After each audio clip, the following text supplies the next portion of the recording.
салом мухлисони беҳтарин дастаи дунё. хайр чӣ? ҳамаи шуморо бо ғолибияти боваринок ва бозии хуб табрик мегӯям. боварӣ дорам ки ҳамаи шумо аз бозии шабина ҳаловат бурдед. бисёриятон хуб медонед ки ман айни ҳол дар хабару зиндагонӣ мекунам ва мо аз Москва 7 соат пеш мебошем. яъне бозиҳои Барселонаро ман соатҳои 6 саҳар тамошо мекунам. бовар мекунед, саҳар хестам, телевизорро гирон кардам, аллака Иньяка Вилliams голи худро дар дуюм дақиқа ҷашн гирифта истодааст. ба хиёлам бисёриятон дар ҳолати ман қарор доштед. امروز میخوام در باره تاکتیک بازی و فوتبال بازان صحبت گذارم. از شما برادران مثل هر وقت 1000 لایک و در کانال ابنا شدن از ما باشد در روز ویدیو نو برآوردن. اکنون در یگونجا باز شنید ما باشد سر میکنیم. دوستان، روز 9 январ Барселона боз дар меҳмонӣ бо Гранада бозӣ дорад. дӯстони мо аз адин XBet барои ҳар як иштирокчиёни нав то ҳаҷми $100 бонус медиҳад. барои бонусро гирифтан ба ссилка КОМЕНТАРИЯ БУДА ДАРОМАДА бо промокоди BARSATG регистратсия кунед. баъди аввалин ставка кардагиатон $100 бо тарзи автоматӣ ба ҳисобатон мегузарад. имконият хуби пулкоркиниро аз даст надиҳед. сар мекунем аз ҳайати асосӣ. мисли ҳар вақта Тер Штеген дарвозабон, ҳимоятгарон Ланглед, Араухо, Дест ва Алба. дар хатти нимҳимоя Роналд Куман ин маротиба бо се позашиник бозӣ кард: Бускетс, Де Йонг ва Педри. дар ҳамла чӣ хеле ки Роналд Куман гуфт, Дембеле ва Месси бозингароне аст ки ҳамеша дар ҳайати асосӣ бозӣ хоҳанд кард. агар Гризман бошад, бояд барои ҳайати асосӣ бо Брейтвейт ва дигар ҳамлагарон рақобат кунад. аммо чӣ хеле ки дидем, дар ин бозӣ аз аввали дақиқаҳо Антуан дар ҳайати асосӣ буд ва ба фикри ман бозии хуб гузаронид. дар ин бора дертарак гап мезанем. дар 5 дақиқа аввал Атлетик як гол заду ва як ҳамлаи хатарнок ба анҷом расонид. ба мисле ки ҳимоятгарон хоб буданду ё хаёл карданд ки ҳоло бозӣ сар нашудааст. дилхоҳ одам медонад ки Вилliams суръати хело баланд дорад. ӯро бояд ду ҳимоятгар нигоҳ дорад. аммо мисли ҳар вақта ҳимоятгарон ва хатти нимҳимоя ба хатогӣ роҳ доданд. Вилliams Лангриро бо як замахи оддӣ гузашт ва Араухо бошад дарёр накард ки Клеманро страховка кунад. ҳамихел якум гол зада шуд. то кай Барселона аз хатогии ҳимоятгарон гол сар медиҳад? ин аллакай барои мо анъана шудааст.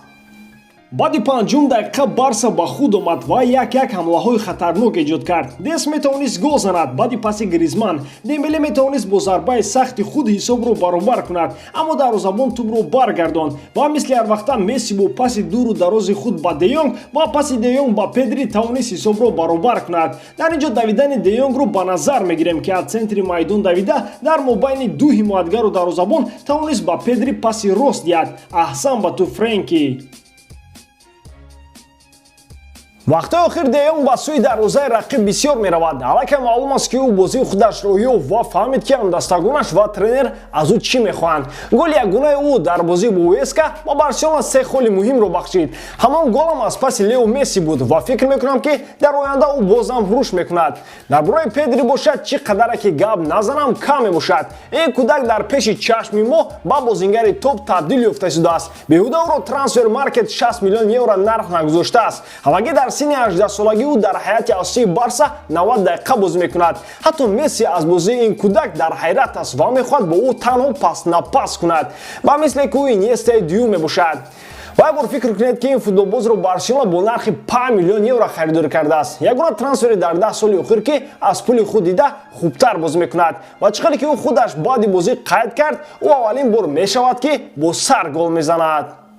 инро ҳам бояд қайд кунам ки бозӣ бисёртар аз тарафи Дембеле мерафт. бале, Усман бисёри вақт тӯбро аз даст медиҳад, аммо ҳамлаҳои хатарнокашам низ кам нестанд. ӯ кӯшиш мекард бо зарбаҳои худ гол занад, аммо ҳардам дарвозабон онҳоро мегардонд. чӣ хеле ки дар урфият мегӯянд, бозии кадоме начаспад вақти дигар бозингар механдад ва ин бозингар бозам Педри мебошад. дар 38 дақиқа Месси ҳамларо сар карда ба Педри паси хуб медиҳад ва ӯ бо як амалаш ҳам дарвозабонро фиреб дода ба кун мешинонад ва ҳам ду ҳимоятгарро ба худ кашида бо пушти по ба Месси пас медиҳад ва Лео бо зарбаи дақиқ тӯбро ба дарвозаи холӣ равон мекунад. инро мегӯянд связкаи Месси ва Педри.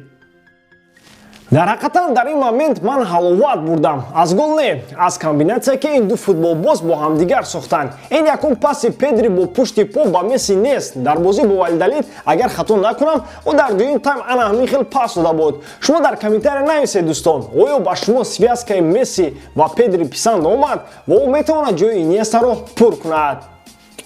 дар ин бозӣ Гризман ҳамагӣ як шанси зарбазанӣ дошт ва онро ҳам хуб ба самар расонид, аммо дарвозабони Атлетик ӯро баргардонд. Баъдан Антон хело паси олиҷаноб ба Месси дод, ки ба гол табдил ёфт. Лео дубл кард ва дар рӯйхати бомбардирҳо Бенземаро гузашта, дар якҷоя бо Луис Суарес, Яго Аспас, Марино бо 9 голи худ қарор гирифтанд. Баъдан дар 70 дақиқа Антуан бо як амали худ ҳамаро фиреб дода, Месси зарба зад, аммо бозам штанга. Пеш аз ин Лео боз ба штанга зарба зада буд. Агар ин гол мешуд, боз як шедеври дигар аз тарафи Лео. Лекин чӣ хеле ки мегӯянд штанга ин дӯсти наздики дарвозабон мебошад.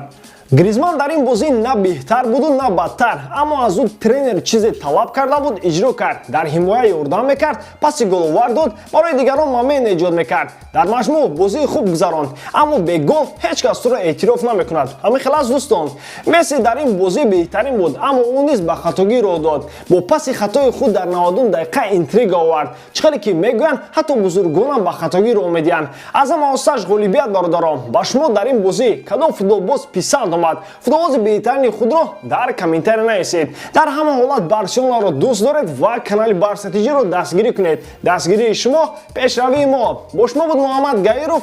Хай дар паноҳи Аллоҳ.